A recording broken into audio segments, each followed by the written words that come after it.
said, my name is Mikhalya Brown. I'm a clinical research coordinator and health educator at Mount Sinai, Tisch Cancer Institute. And so today I'll be talking about the best ways to prevent cancer for breast and cervical.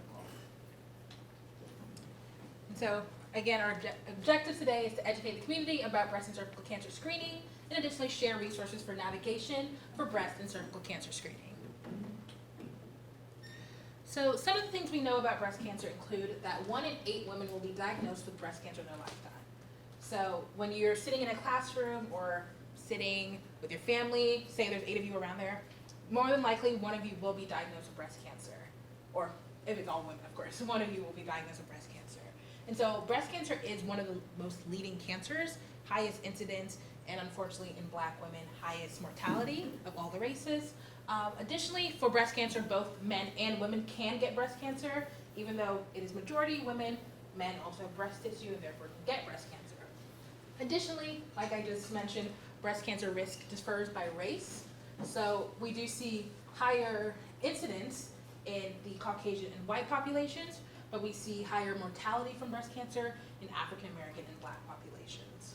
But fortunately, there are ways to lower your risk, and finding cancer early can save your life.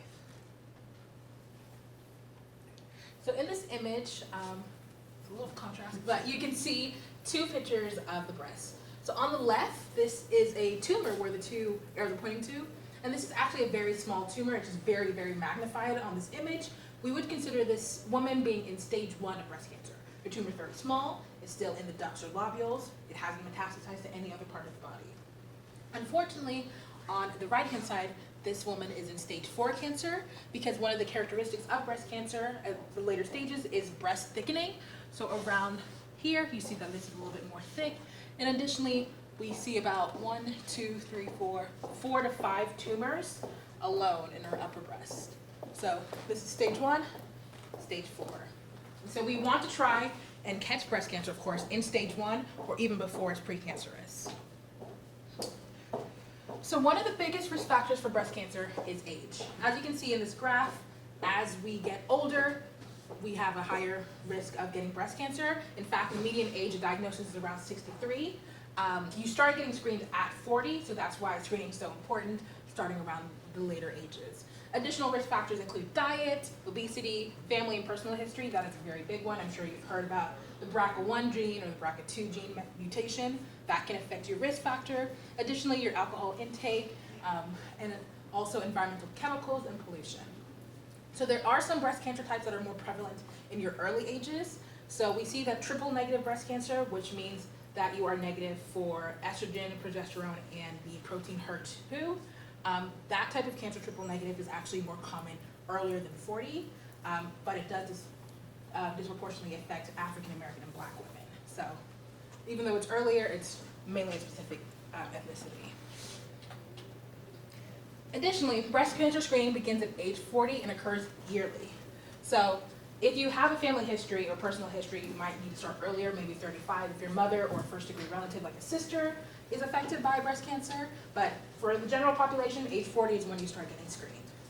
When you're doing screening, you will do a mammogram, like you can see in the diagram on the right, or the picture on the right, which is just an x-ray picture of the breast that is taken. Your breasts are compressed to make the x-ray clear, and this can detect very small tumors that you wouldn't be able to feel. And so with the mammogram, there's a stipulation that for some women, you just naturally have denser breast tissue.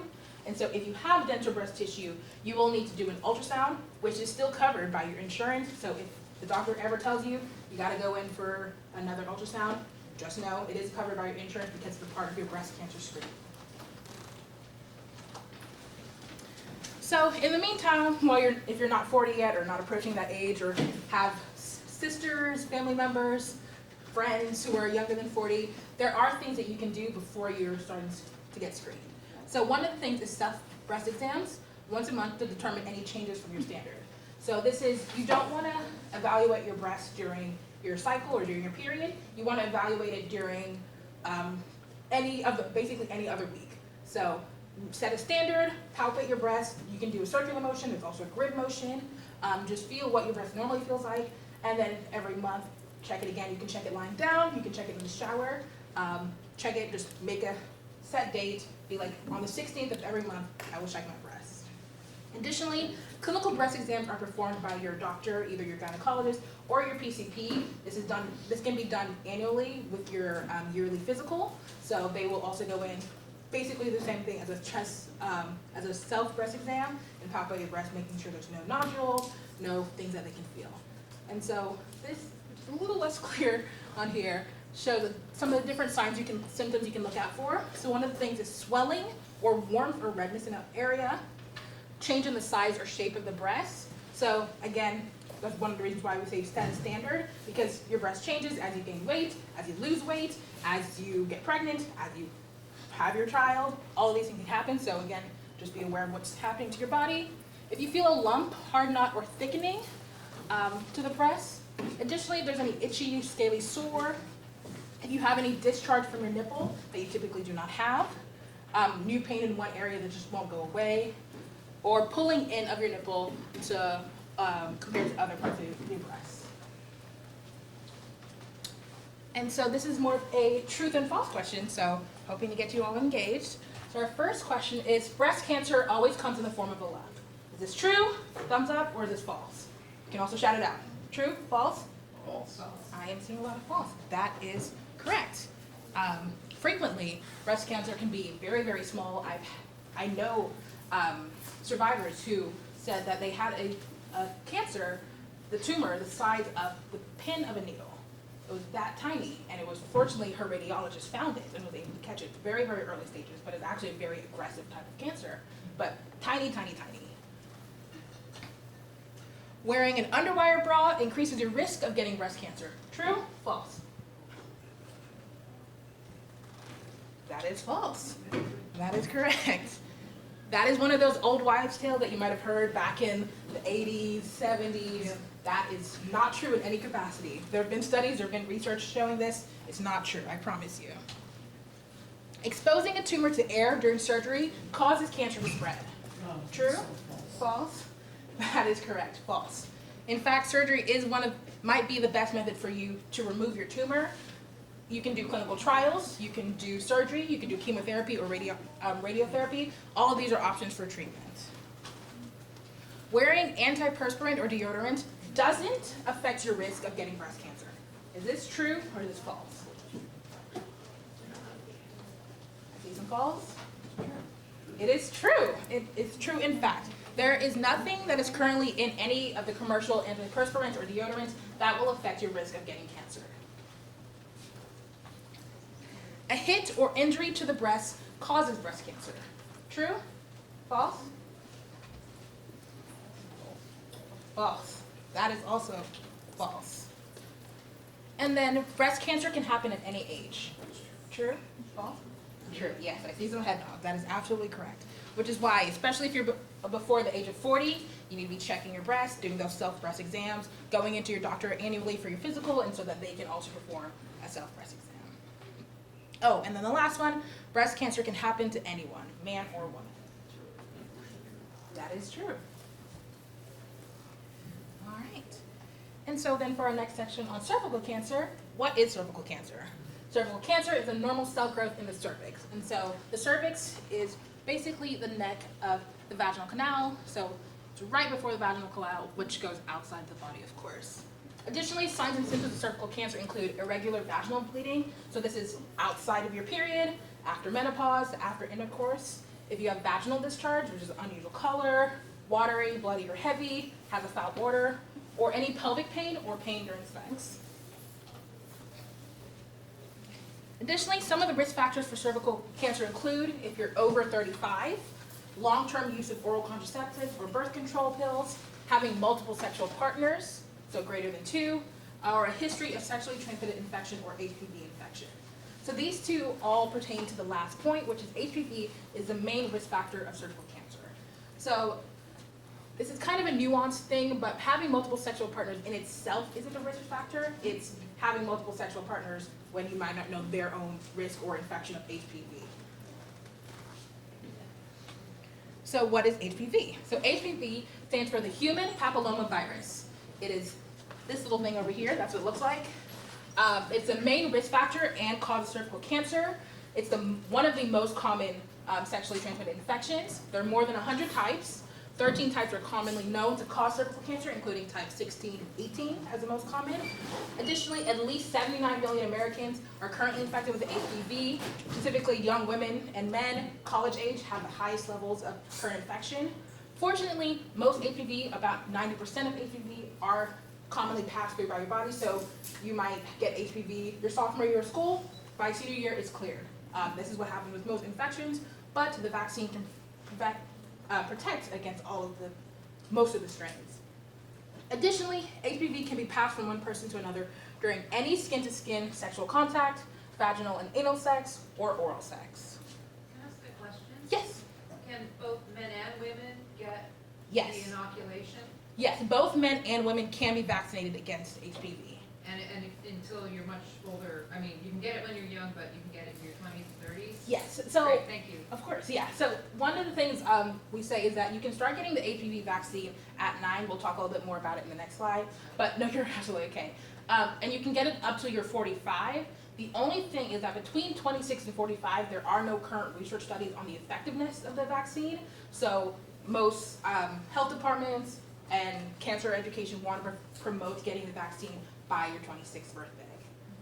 Did you have questions? So my question was, if means like how long does the vaccine Last. Yeah. We need a booster.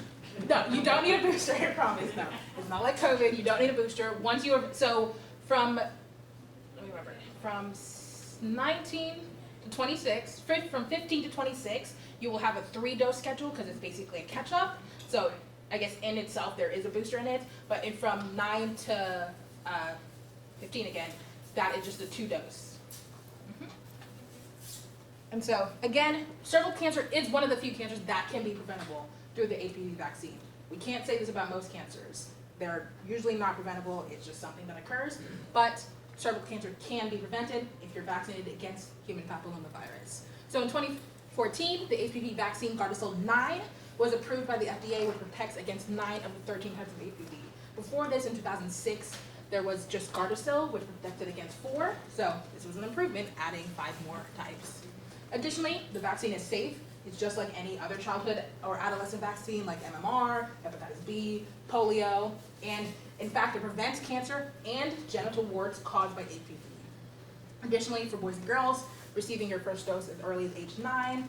And again, we've seen that the trend in cervical cancer is that cervical cancer incidence has continued to decline because the vaccine is working, and this is proof of it. All right, and so additionally with screening includes Pap tests. So a Pap test, or otherwise known as a Pap Smear, is a physical internal test to collect cervical cells. It detects the absence or presence of any abnormal cells, and it can also test for HPV once you turn 30. So with the Pap test, as you can see, there's a speculum that is inserted into the vagina, a swab that is also placed in. You scrape the cervix. Your doctor does all of this, not you. She or he scrapes the cervix, and then they will send it over to the lab to be tested for any abnormal changes, or if you're 30 and above, HPV. Additionally, abnormal changes does not mean that it's cancer. You can just have abnormal cells that are not cancerous, they're completely benign. It's just one of the things it can help you be aware of. Additionally, screening for cervical cancer begins at age 21. So for all the students who are turning 21, you gotta start getting your screening. This happens every 3 years. You can receive it from your PCP or gynecologist.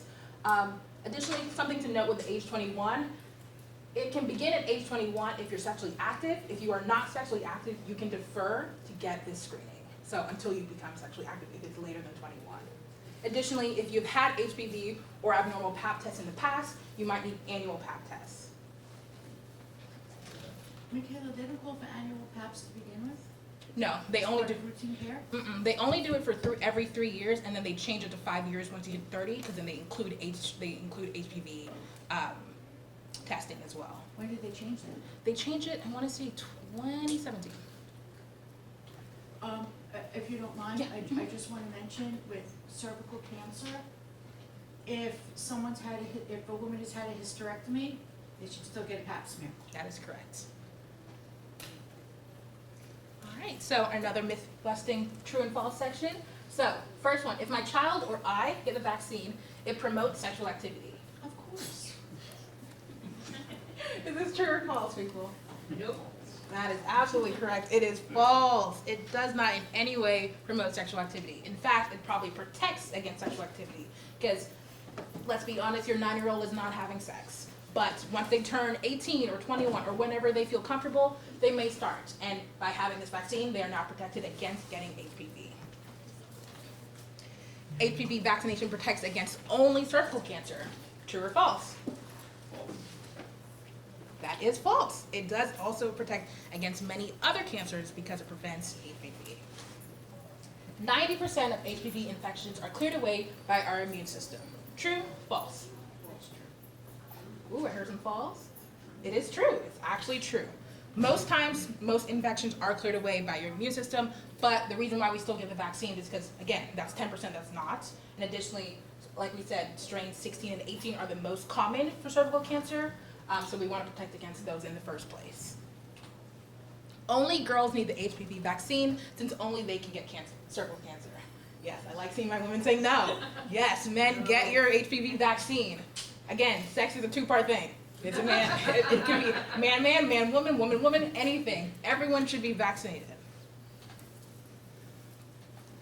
The vaccine works best for those, we all saw the answer. But the vaccine works best for those ages 9 to 12.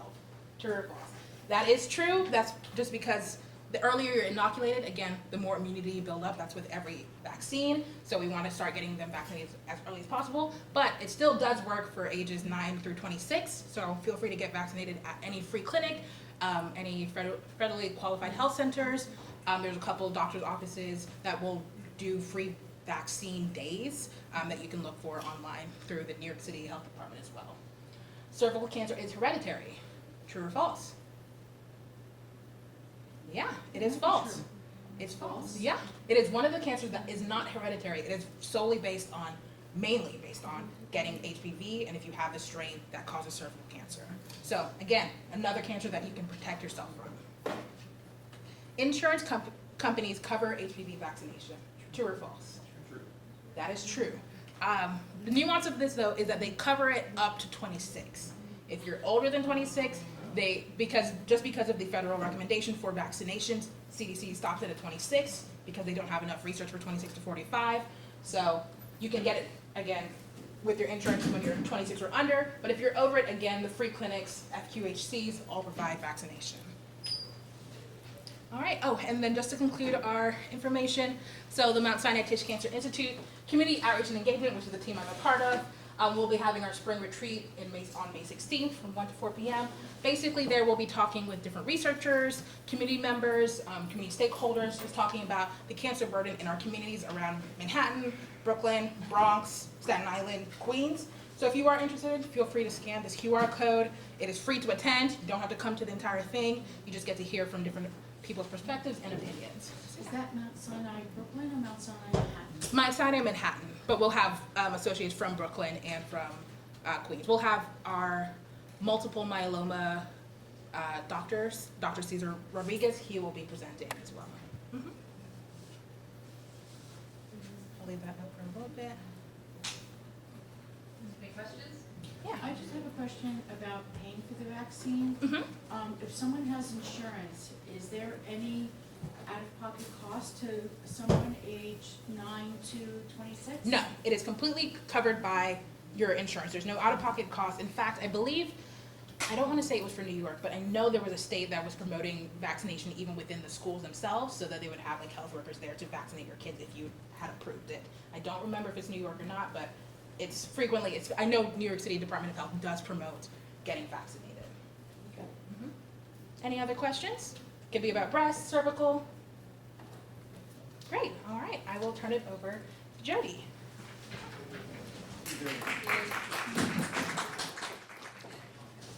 Okay. So skin cancer. The most common cause of skin cancer is repeated unprotected exposure to the skin, to the sun. All right? The ozone layer, which protects the UV from the sun from a variety of different reasons, environmental reasons, has basically been shot to hell. And there's a lot of UV radiation that comes through that even 30 years ago was not as strong as it is today. And so it's really important to remember that if you're going to be out in the sun, you need to protect your skin. And it doesn't matter whether or not it's the dog days of August or it's January. You need to protect your skin if you're going to be out in the sun, right? And people don't realize that there's a lot of skin. Skin is actually an organ. Skin is the largest organ of the body, and you have to protect it. When was it? 2011, my family went to Israel for the first time. And we had friends who had been to Israel many, many times. And I was wearing tevis.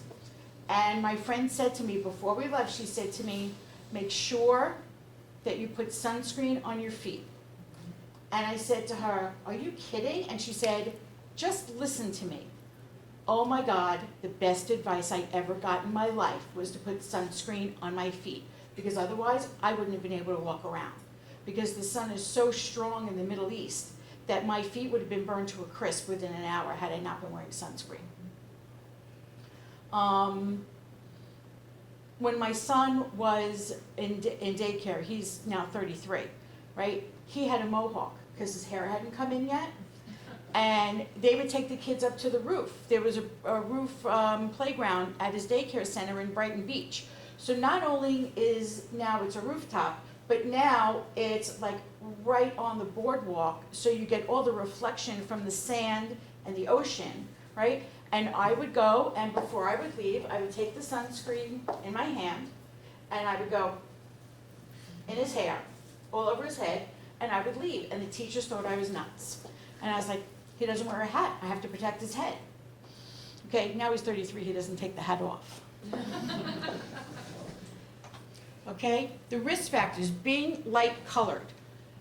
So as Mikhalya did, I don't have the true or false. I wasn't that creative this time. But just, can people with darker skin get skin cancer? Absolutely. Does it take longer? Yeah. Can it happen? Yes. Can it be more deadly? Definitely, because people don't think that people who have darker skin can get skin cancer, so they don't look for it. And they don't think about it. Okay? Being older. Why would being older be the risk factor? Yeah? Skin loses its moisture as you age. Okay, that's part of it. Yes? Because you've had more years of exposure. Exactly. It's cumulative. Okay? UV light exposure, well, we already explained about the ozone layer. If you go to a nail salon and they offer you to put your fingers or your toes under the lights, don't do it. That light that dries your nail polish, that's UV light. And actually there have been several studies that have been published about women, because basically women use the nail salons, who are being diagnosed with skin cancer on their feet and on their hands because they put their hands under the light to dry the polish faster. If it's that important to get out of the salon earlier, put on the quick dry, pay the extra $5 for the quick dry, and if you're getting a pedicure, have them wrap your feet in saran wrap and put your foot in your shoe and go on your way. And if it's summertime, wear an open-toe sandal so you could just leave. All right? Do not use those lights. Not a good idea at all. And being male. Why is being male? You have a question? Yes, so would sunscreen be effective in that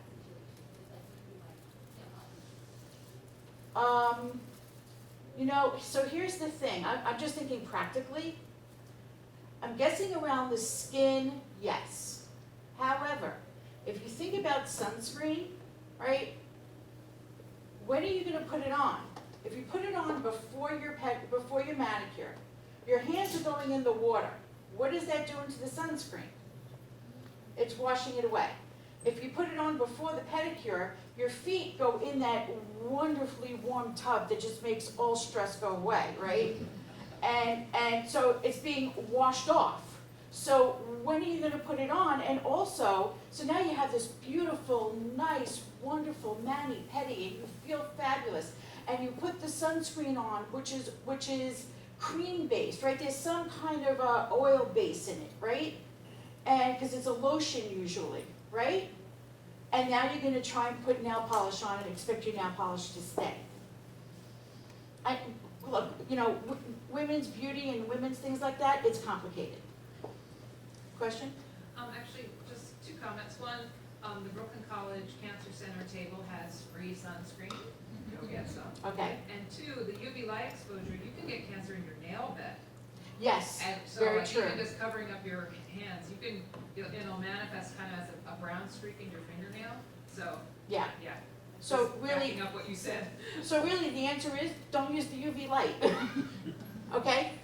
Why is being male a bigger risk factor for developing skin cancer? Male papillomas? That could be, yes, You're less likely to put lotion on. possibly, It's kind of like they work in the field. okay. Outside. You guys are missing the most obvious one, yes? Many men work outdoors. I'm not going to, that's a whole different conversation, and you need to really think about your views on women with that one. Driving with their arm out the window? Well, I do that. Okay. You guys, you people are missing the most obvious one. What? I'm sorry, say it again, I didn't hear it. I don't know. Shirtless? Yes! What? Shirtless? Shirtless. Shirtless? There's more skin exposed. Okay? And yes, if you think about going to the beach and the state of bikinis these days, yes, okay? But really, you're not gonna see people on the beach or people just walking around, you're not gonna see women, for the most part, walking around shirtless, although you do know that women being topless in New York City is legal. I just wanna put that in there. There is equality with that with women. Okay, but really you're not gonna see, women doing that. However, as fashion changes, they found different things. With these string bikini thongs that women wear now, you see skin cancers on the buttocks, right? With these barely there bikini tops that really just maybe cover the nipple of the breast, you find skin cancer in between the breast. You might even find skin cancer under the breast. Okay? When you're putting on sunscreen, right, it's kind of hard to imagine that you gotta do the back of your body as well, right? And so think about it, you're at the beach and you're laying down on your towel. Right? How many of you actually lay down on your back at the beach? How many of you lay down on your front? Right? Well, you don't go to the beach. So you, I do have to, I'm a marine biologist, but I don't. okay, right? But if you think about, if you take a look at like beach photos, or you go to the beach, most people are laying down on their front, right? What I said about my friend told me to do in Israel to put sunscreen on my feet, if you're laying down on your front, you need to put sunscreen on the bottom of your feet. Think about what you look like when you're laying down. Right? And people don't think about that. Question? So how often do we need to? So you have to look at the label. The SPF, sun protective factor, you want to use the one that's the highest one. I think the highest one now is 70. 100? Okay. And it will tell you how often to reapply.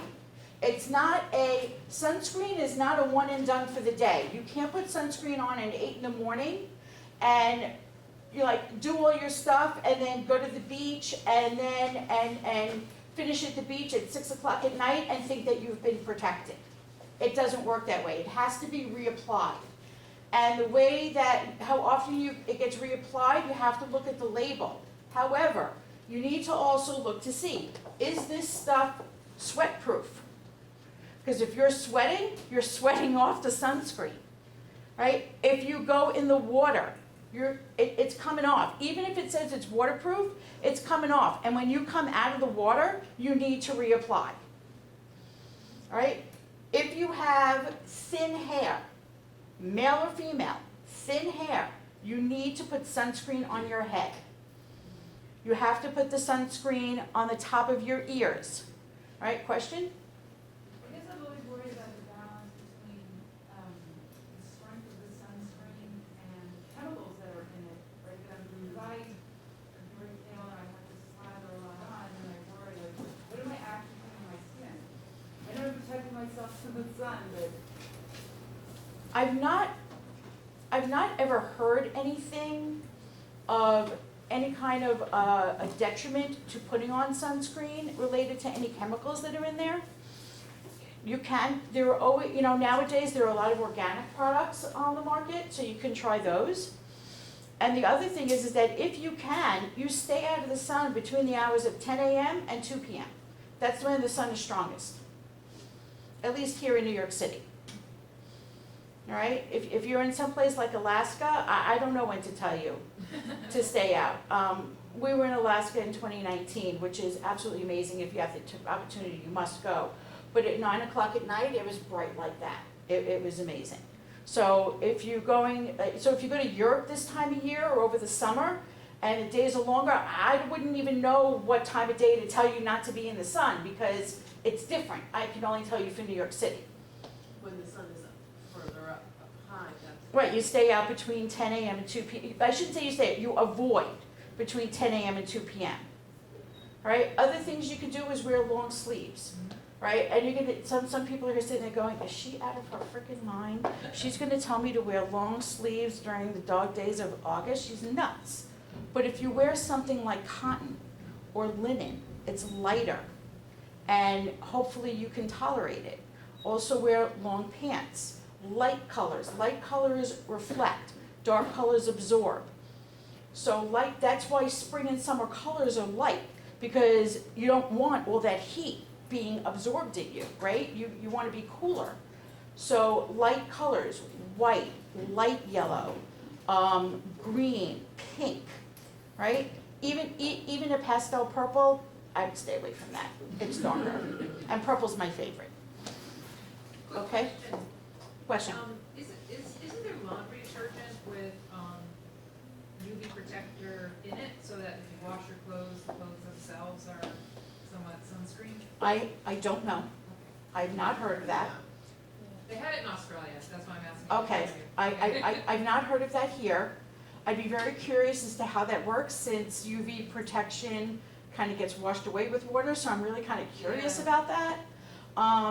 But you know, a lot of what I say comes from my personal experience, in addition to my training, and like for me personally, I could 99% guarantee you that I would be allergic to that. So yeah. So the screening, it's done by, you could do it yourself, but you can only do it on yourself so far because you can't really see your back. All right, so it's done by a healthcare professional, and then the skin self-exam, you need a well-lit room. This is not it. This is way too dark. All right, you need to do it someplace like your bathroom.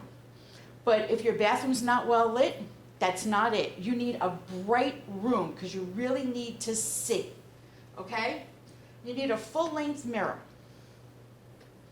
Not the mirror that's on top of your bathroom sink. Not the mirror that's on top of your dresser in your room. You need a full-length mirror that like hangs on the door in your bedroom that you look to see whether or not your outfit matches. That's the kind of mirror you need, right? And the most uncomfortable part about doing the self-exam is you gotta look yourself in the mirror totally naked. Because if you're wearing clothes, even if you're wearing underwear, you might miss something. And you gotta be totally naked, and you gotta look at yourself. And it's not easy. Not easy at all, by any stretch of the imagination. Right? You can, if you want to, turn it into somewhat of a foreplay kind of thing if you have a partner, so that way your partner looks at your back, and you do the same for your partner. Because remember, it's not just your back and your butt, It's also the back of your thighs and behind your knee and the back of your calf and under your feet, right? And depending on what you do, it could also be on the inside of your thighs, right? If you've got skin, you can get skin cancer. We've got skin from head to toe. You can get skin cancer on any part of the body. My husband, talk about sunscreen, my husband's weak spot is right here, the neck, because he always thinks he puts sunscreen on there, and he never does. And I looked at him last night, and I was like, you were out in the sun, weren't you? Because he's totally red, right above the collar of his shirt. And I have to get, he goes to the dermatologist regularly anyway, but I always remind him to tell the dermatologist, check his neck, because that has been so burnt over the years. Okay? So you start in your teens and your tweens. I heard somewhere in the 20s, but really the earlier the better is my thing. It should be done annually. Like I said, it's done in the nude, well-lit room, because you have to be able to see. You're looking for moles or other skin tags that have abnormal features. So here are some examples.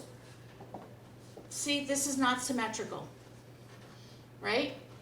This one is a little irregular. There are some bumps in there.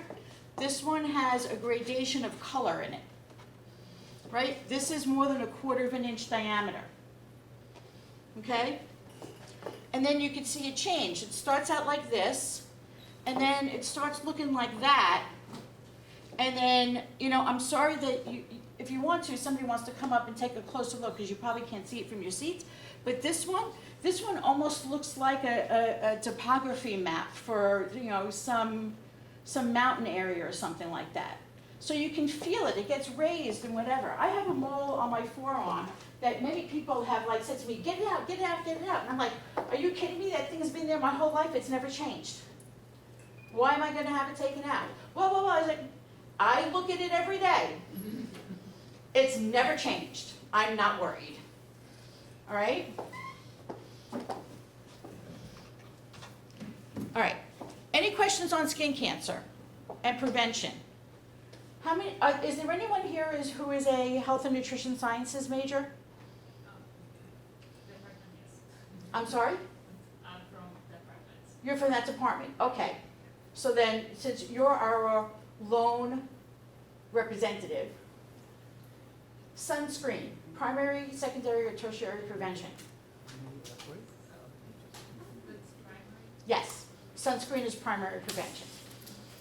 Also, you should, my experience with the sun poisoning.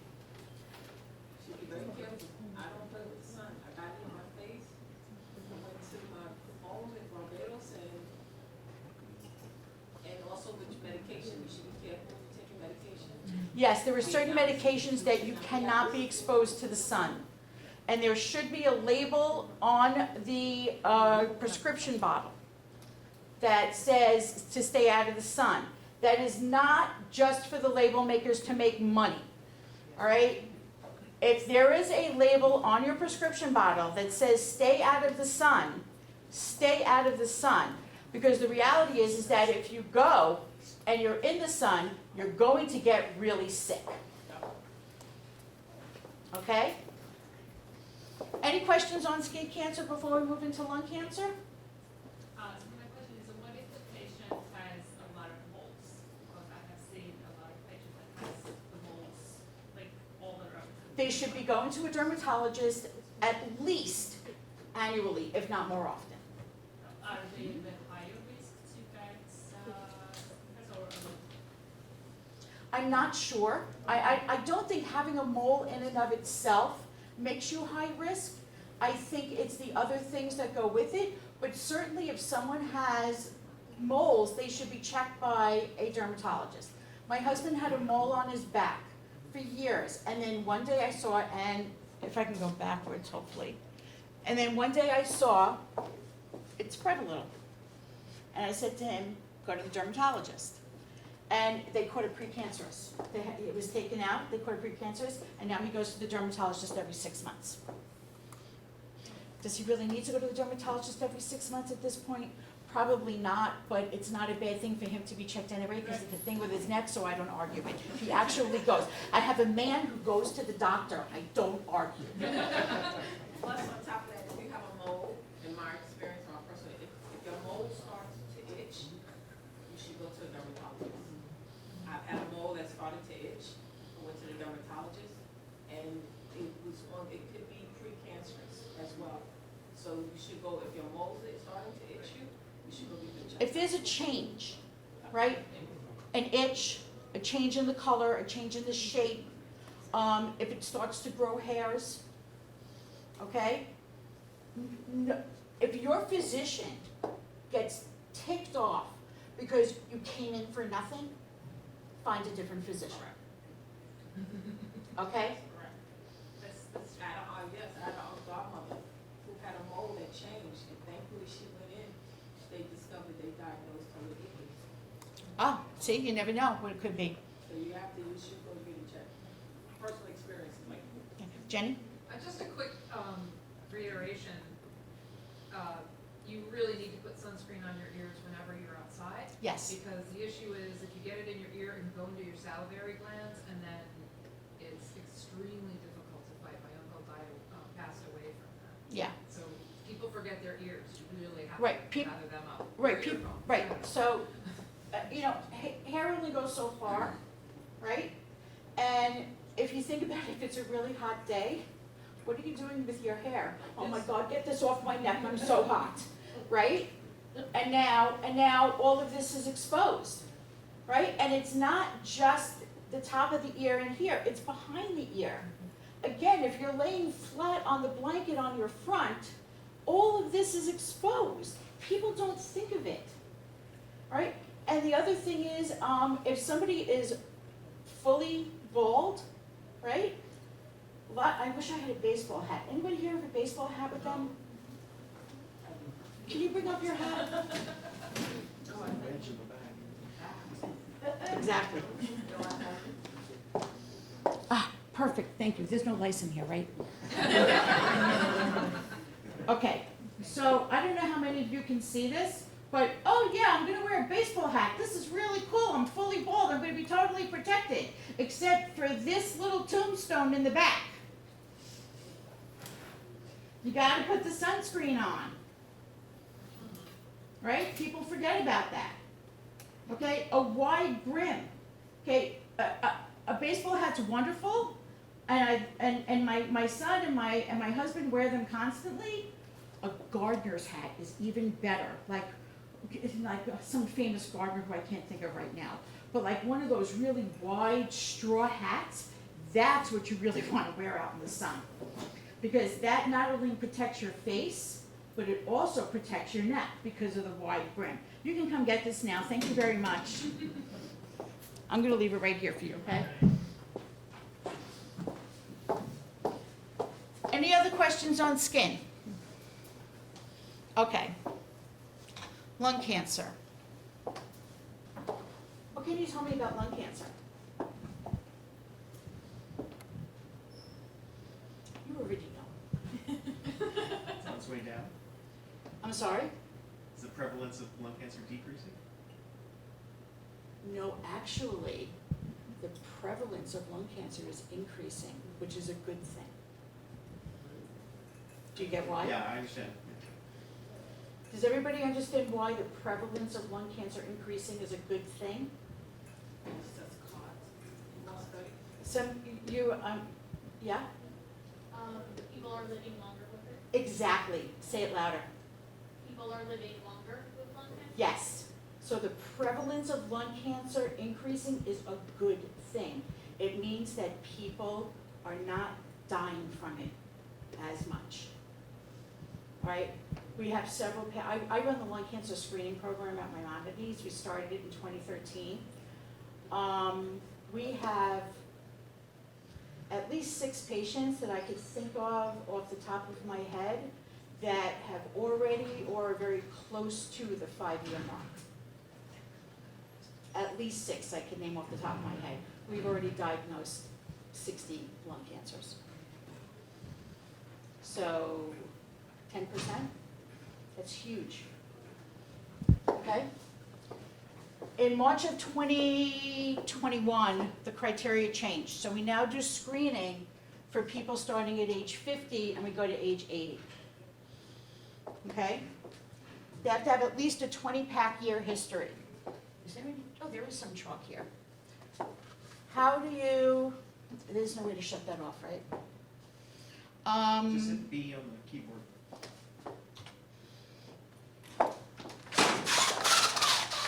How do you calculate a pack year history? Does anybody know what a pack year history is? You know. Okay, a pack year history is an objective way for us to measure your exposure to all of the yucky stuff that comes with smoking, whether it's cigarettes, cigars, pipe tobacco, hookah, because there is a lot of crap in hookah. And my guess is with all of the recreational marijuana that is now becoming legal, my gut says that in the next 5 years there will also be a calculation for pack year history for marijuana. Okay? So the way that you calculate a pack year history is you multiply the number of cigarettes smoked a day . You multiply that by the number of years smoked.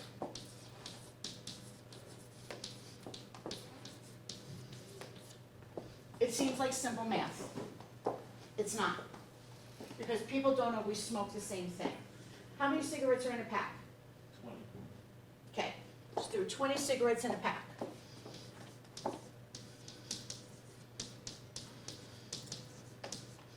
Somebody smoking 1.5 packs a day, how many cigarettes are they smoking? Yes, 30. So 1.5 packs per day. So that's 30 cigarettes, right? And now that person is smoking for 45 years. Why did I do that? I can't do that math in my head. 1,350. No, that's bad. No, that's bad. Right? It's 30 times 45. It's packs per day. Oh, sorry.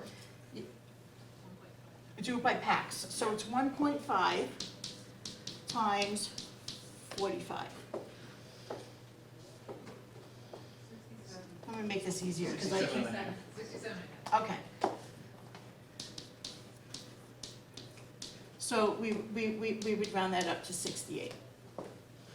Okay? This is not unusual. The minimum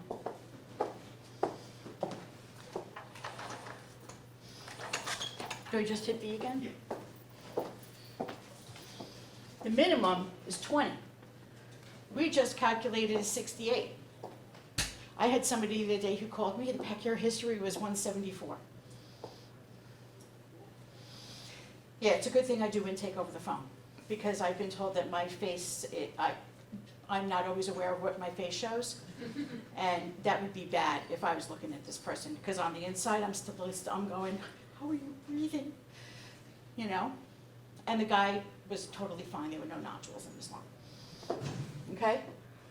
Current smoker or quit within the past 15 or so years. The rule is actually 15 years. This is all based on the study that was done. Question? How do you calculate that now with the oil? With what? The oil, You mean the nicotine? yeah. I calculated, there are some websites. Do we have internet access here? Should. Oh, that's not what I wanted to do. Firefox or Chrome? Either one.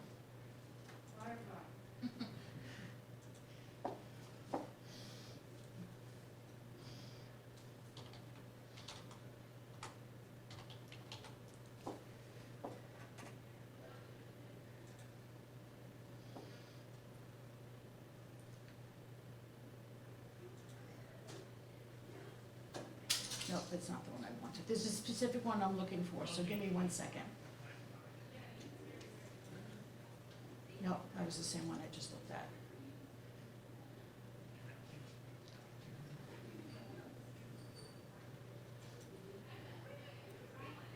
Okay, so,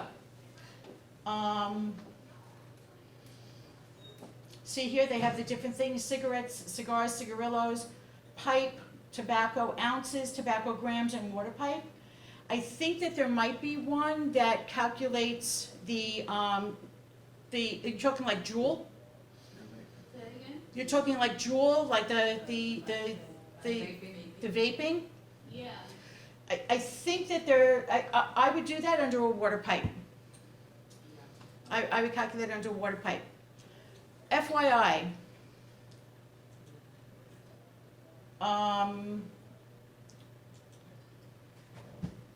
do you know have you ever heard of Philip Morris? Philip Morris is the largest tobacco company in the country, probably one of the largest in the world. Philip Morris owns Juul. So if you think that vaping is a good thing and it's coming from the goodness of someone's heart, the vaping is coming out of the tobacco industry. They want to keep you addicted to the nicotine. Okay? So going back to the current smoker within the last 15 years, all of this is based on a study that was called the National Lung Screening Trial that was conducted in the early 2000s. It was published in 2011 in the New England Journal of Medicine. I think that it's still the largest NIH study to date. It had 56,000 participants. I actually spoke to one of the primary investigators of the NLST about 8 years ago. This 15 years, quit, it was arbitrary. It was not based on modeling. So here's the thing. I have a patient who has 174 pack year history. They stopped smoking 16 years ago. Are they really at less risk? Right? So, did you have a drag at some point? Yeah, I had a drag at my daughter's birthday party like 3 years ago. Okay, so you only quit for 3 years. Okay, because every time you smoke, it resets the clock. Okay? No signs or symptoms of lung cancer. So signs or symptoms of lung cancer, and again, they can be signs and symptoms of a lot of different things. But if we're looking for lung cancer, we kind of have to narrow it down. Unexplained weight loss. And I'm not talking like you lost a few pounds, right? I'm talking about it's getting warmer out and you put on your skirt or your slacks from last spring and you button them and you let go and they fall down, right? Unexplained fatigue. I'm not talking about, well, I got up and I went to work and then I went to the gym and then I had to go to the supermarket and then I came home and I schlepped the grocery upstairs because the elevator's not working and I put everything away and oh my God, now I'm exhausted. That is not unexplained fatigue. That is explained fatigue. Unexplained fatigue is walking around the supermarket and sitting down on the floor because you're so exhausted that you just can't take another step. And I had a patient like that who swore to me when I did his intake that he did not have unexplained fatigue. And his scan came up, his first scan came up like, holy crap. And when he came in to see our thoracic surgeon, that was when I found out from his wife that she would find him sitting on the floor in the supermarket. Okay? Annual screening, some other signs or symptoms. Coughing up blood. Coughing up blood is never normal. You should never be coughing up blood. Some other ones that can be, but they're not as common. Hoarseness that just won't go away.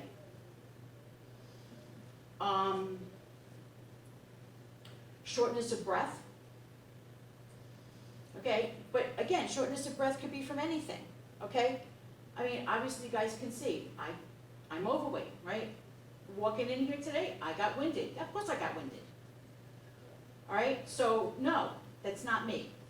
But you can't, you have to look at the whole picture, not just one thing. All right? An annual screening unless suspicious nodule, and then you follow the guidelines from the American College of Radiology, which hopefully your doctor knows about, but if not, then where you go for your screening should know what you should know. And what I would really strongly encourage is that you only go to either a lung screening center of excellence or a American College of Radiology designated screening center. Because in March of this year, Medicare changed their coverage for lung screenings.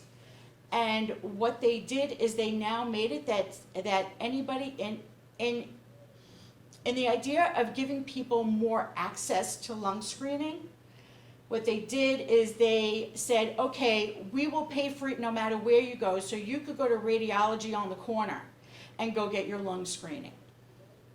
Those of us who are in the lung screening community across the country are not in favor of that, because it doesn't mean that they know how to set the scanners to make sure you're really getting a low dose, and it also means that if they find something, who are they telling? And when are they telling them? It could take a couple of weeks, some of these places, for your doctor to get the result, right? I know that in my program, if there's what we call a positive screening, I look at it, like I see it the minute the result comes in. And I call the doctor, say, your patient has this. This is when they're supposed to come back. Okay? Can I ask a quick question? Sure. Non-smokers can get lung cancer. as Yes, well, correct? and we know that. And if you look at lung cancer, roughly, 60% of people who develop lung cancer have already stopped smoking. 20% of people who develop lung cancer are still smoking. 20% of people who develop lung cancer have never smoked. So just like if you have skin, you can get skin cancer. If you have lungs, you can get lung cancer. And we know that. Here's the rub. This country's healthcare is dictated by the insurance industry. And that's just the reality of the US healthcare system. There is not enough evidence yet to prove that screening people who have never smoked for lung cancer is beneficial, that the insurance would pay for it. And there's a reason why the criteria is what it is. The age 50 did not come out of a hat.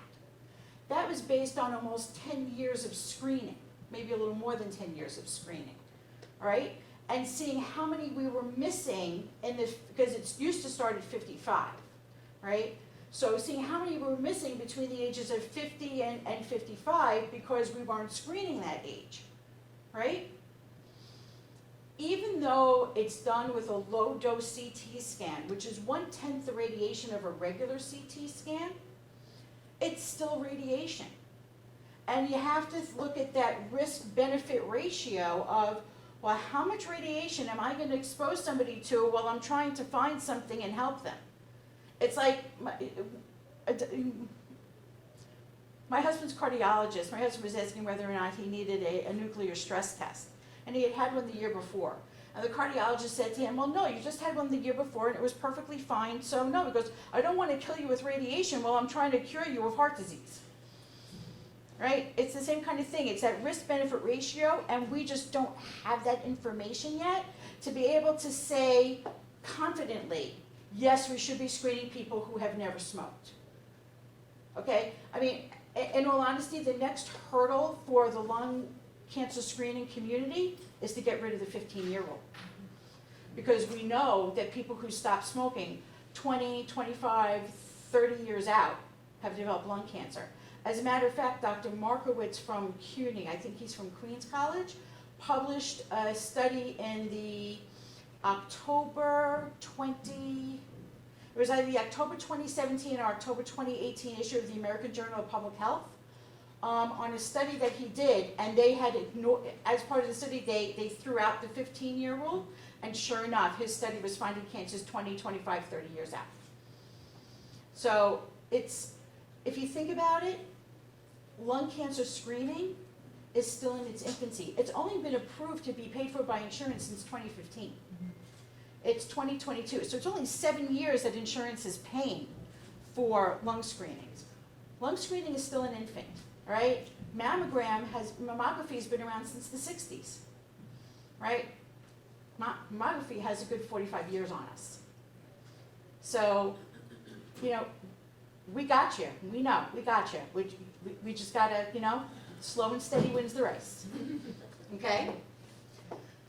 The Affordable Care Act mandates that lung screenings are covered by insurance with no out-of-pocket cost to the patient. It's called first dollar coverage. So you know how most insurances reset January 1 and that's when you get your deductible, right? If you come in for a lung screen, because nobody's open on January 1st. So if you come in for a lung screening on January 2nd, it is covered by your insurance with no out-of-pocket cost to you, right? It's the same thing for the Gardasil. That's why I asked the question about the vaccine. Gardasil is the same thing under first dollar coverage because it's preventive medicine under the Affordable Care Act. All right? So there's no deductible, there's no copayment, there is no out-of-pocket cost. You know, a lot of times radiology, every $50 copayment, no copayment. And there's no coinsurance. So if your insurance pays 80%, right, you're usually responsible for the 20, that 20% is your coinsurance. There's no coinsurance. The entire thing is paid for by your insurance. If you get a bill, or if you get your explanation of benefits from your insurance and it shows your responsibility, they're cheating you. And you need to call them and say, no, I don't think so. All right, I used to say my gray hair came from my kids, now I say my gray hair comes from dealing with the insurance companies. Okay, so, oh, that's not what I wanted. What happened? Okay. I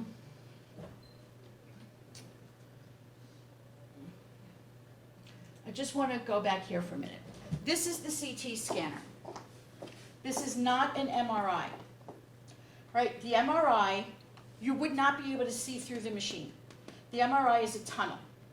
And when you go into it, it's really tight and you feel like you're in a coffin and it's hard to breathe. And they give you these silicone things for your ears because the machine goes knock, knock, knock, knock, knock, knock, knock, knock, knock, knock, right? All right? That's not what this is. Obviously, you can see through the back of the machine, right? When a lung screening is done, the person goes in feet first.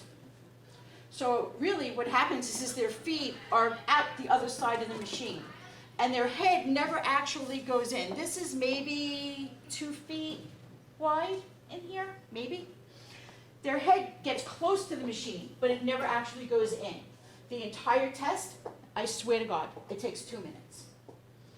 The person lies down on their back, their hands go over their head. The technician positions them in the machine. You have to take a deep breath, and you take a good deep breath, and you hold it for 3 or 4 seconds. I actually had myself scanned several years ago. That 3 or 4 seconds feels like 3 or 4 years. But it's really only 3 or 4 seconds. And then you breathe, and then you have to do it another 1 or 2 times depending on the scanner. And that's it. That's a lung screening. It's done. There's no IV, there's nothing to drink because there's no contrast, right? The hardest thing that maybe there is to do other than taking the deep breath is if you wear a traditional bra, it's got to come off. Because even if it doesn't have an underwire, the hooks and eyes are metal, and you can't have the metal because they show up, and everybody goes, so, all right? And, you know, otherwise I tell people, leave your shirt on. Just no metal buttons, no metal snaps, right? You don't want to know how many people I take the cigarettes out of their pockets. Okay? Now, we're getting rid of the stigma. Okay? And we are getting rid of the stigma. There is a nationwide initiative to get rid of the stigma of lung cancer. All right? Because if you think about it, you tell someone, I have breast cancer. And the response is, I'm really sorry to hear that. I have colon cancer. Oh my, I wish you luck. I have pancreatic cancer. I'm really sorry to hear that. I have lung cancer. You were a smoker? Yeah. Why? It doesn't matter. They have cancer. All right? So there is a nationwide initiative to get rid of the stigma of lung cancer. And I'll tell you a quick story. I was at a conference before COVID. There were 300 of us in the room, all from the lung cancer community. We had thoracic surgeons, pulmonologists, radiation oncologists, lung screening coordinators, RNs, PAs, right? You know, people from major, you know, lung cancer organizations. And there was a lung cancer survivor in the room who was telling us a story about she wasn't feeling well. She went to her doctor. It took a year for her to be diagnosed. Okay? And she went back to her original PCP, and he said to her, "You lied to me." And she said, "What are you talking about? I never lied to you. Why would I lie to you?" He said to her, "You lied to me. You told me you never smoked." And she said, "I never did smoke." And he said to her, "You're lying. You have lung cancer. You had to have smoked." And 300 of us, all together, when we heard that, went, and you could hear it, because 300 of us went, like, how could somebody say something like that? A doctor say that to you. All right, she doesn't see that doctor. All right, like I said, it's 1/10 the radiation of a regular CT scan. The doses of radiation is the equivalent of taking 5 transatlantic flights to Europe. Any questions on lung screening? Seriously? Okay, so we spoke like 2 seconds before with skin cancer, that the question? Yeah. Is it possible if you get a screen under 50? It would be unethical. If you just want, because there's not enough evidence to show that the risk-benefit ratio would be in that person's favor. I have to tell you, when I first started doing this in 2013, 9/11 was a lot closer to 2013 than it is to 2022. And I would have people who would call me, who would say to me, you know, I would do my intake and say, you know, are you a current or a former smoker? And they would say, no. But they were down at ground zero. And I would say to them, I'm really sorry, but you don't qualify. And they would be like, no, you don't understand, I was there. And I was like, I get that, but I'm really sorry you don't qualify. It still kills me that I had to say that to them. Because we know people who are down at ground zero develop lung cancer. But right now, from a lung cancer screening perspective, there's nothing we can do for them. They have to go to like the 9/11 registry or something like that. But maybe for screening, but for services, for actual. Well, if someone has lung cancer, of course they can get services because now they have a diagnosis. But And so then it doesn't matter. Symptoms, and you don't know what you have, but it Right. looks like it potentially could be, it's not a screening. It's not a screening. What is it called? Right. It's It's a diagnostic. It's a diagnostic. That you can do, but Right. not as only screening. Right, I actually had somebody from another department call me yesterday to schedule a screening for a colleague. And, you know, I'm getting anywhere from 5 to 7 new referrals a day, including all of the people who need to come back regularly. So it's a little kind of overwhelming, to tell you the truth. Thank you for inviting me today, you got me out of the office. So, this colleague, from this woman from the other department called me up to ask me if I had seen the referral because she wanted to get the appointment in immediately. And that struck me. And I was like, well, why does it need to be immediately? And she said, well, they saw something on a chest x-ray. And I said to her, well, what is it that they saw? And I went and looked up the chest x-ray. And I said to her, this is not a screening. You need to go back to her doctor and have her refer her to either a thoracic surgeon or a pulmonologist. This is not a screening. She had something. It's not a screening. By definition, screenings mean that you're fine. By definition. Screenings should never be done as it must be done now. Because if you're fine, why does it need to be done right now? By definition, screening means you're looking for something that might be there. There's no rush for a screening. Now, should you wait 6 months for a screening? Probably not. Is it the worst thing if you do wait 6 months for a screening? Probably not. Would it be best practice? No. What's the wait by you for screenings, for certain screenings? For colorectal cancer, I think we get them in within, once they're referred to us in triage, we get them in within 2 to 3 weeks. Okay, I think the most will go out is like a month and a half. okay, a month and a half. Okay, question? Now, I'm looking at this, and my question was basically due to your second bullet on how many packs per year, Right, right? So if you're looking at how many packs per year should be about 20, yes, well, it's a minimum of 20. minimum of 20, and you're screening someone that is, what's that, 50? Right. Up, Uh-huh, it's gonna be, if they've been smoking from, well, in their teens, because I know many people start smoking in their teens, right, it's gonna be way more than 20 packs. we know that. We know that. So shouldn't it be a possibility of it starting a little bit earlier? I'm not disagreeing with you. What I'm saying is that we don't, it's called white paper, which means published research studies. There's not enough white paper out there yet to prove exactly what you're saying. And it's that risk-benefit ratio that is a fine, fine, fine line. Now, how